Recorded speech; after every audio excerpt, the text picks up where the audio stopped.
অবশেষে শাপলা কলিতেই রাজি এনসিপি। আর আগামী নির্বাচনে ধানের শীষের সাথেই হাড্ডাহাড্ডি লড়াই করার কথা জানিয়েছেন এনসিপির মুখ্য সমন্বয়ক নাসিরুদ্দিন পাটোয়ারি। এদিকে গত 31 অক্টোবর পর্যন্ত যাদের বয়স 18 হয়েছে তাদের যুক্ত করে ভোটার তালিকা হালনাগাদ করা হয়েছে। ইসি সচিব আক্তার আহমেদ জানিয়েছেন, দেশের মোট ভোটার সংখ্যা এখন 12,76,12,384 জন। মানিক শিকদারের রিপোর্ট। লিলি বিউটি সোপ, যার অ্যান্টি এজিং গুণ তারুণ্য ধরে রেখে ত্বকে করে উজ্জ্বল। তারুণ্যময় উজ্জ্বল ত্বকের জন্য রিমার্ক। ত্রয়োদশ জাতীয় সংসদ নির্বাচন সামনে রেখে আবারও ভোটার তালিকা হালনাগাদ করেছে ইসি। 31 অক্টোবর যাদের বয়স 18 হয়েছে তাদেরকে যুক্ত করে এই তালিকা প্রকাশ করা হলো।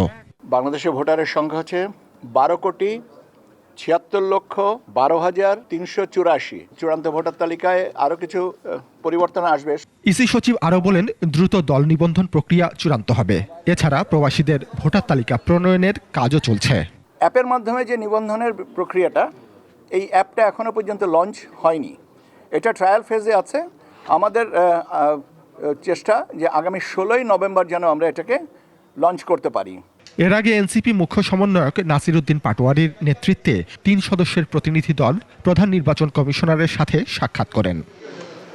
ঘণ্টাব্যাপী বৈঠক শেষে এনসিপির প্রতিনিধিরা জানান, ইসির প্রতীক তালিকা সংশোধনের পর লিখিতভাবে শাপলা কলির জন্য আবেদন করা হয়েছে। ফিল্ড 6-এ আমরা আবার একটি সংশোধনী এনেছি। বর্তমানে আমাদের মার্কার পছন্দক্রম হচ্ছে যথাক্রমে শাপলা, সাদা শাপলা এবং শাপলাকলি। প্রতিটি নিবন্ধিত দলকে তাদের নিজস্ব প্রতীকে নির্বাচন করার যে সিদ্ধান্ত নির্বাচন কমিশন নিয়েছিল তা একটি ঐতিহাসিক ও নীতিগতভাবে সঠিক সিদ্ধান্ত। এ সময় দলের মুখ্য সমন্বয়ক নাসিরুদ্দিন পাটোয়ারি জানান, নির্বাচনী মাঠে এবার ধানের শীষের সাথে শাপলা কলির লড়াই হবে। দুইটার মধ্যে ইনশাল্লাহ হাড্ডাহাড্ডি লড়াই হবে।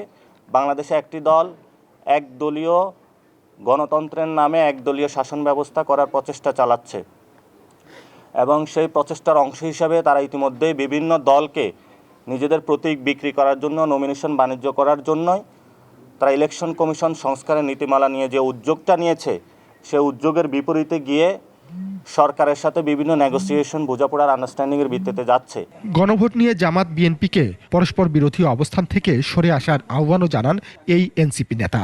জামায়াত ইসলামীর যে ধর্মীয় ফেসিবাদ, এই ফেসিবাদের তো আমরা সঙ্গী হতে পারবো না। আবার বিএনপির যে চাঁদাবাজি সন্ত্রাস, এটারও সঙ্গী হতে পারবো না। ফলত আমরা চাই দুইটি দলে আগামীর পার্লামেন্টে আমরা সংসদ করি, সবাই থাকি, সেখানে সন্ত্রাস, চাঁদাবাজি, দুর্নীতি এগুলো না থাকুক, ধর্মীয় ফেসিবাদও না থাকুক। মানিক শিকদার, 21 টেলিভিশন, ঢাকা।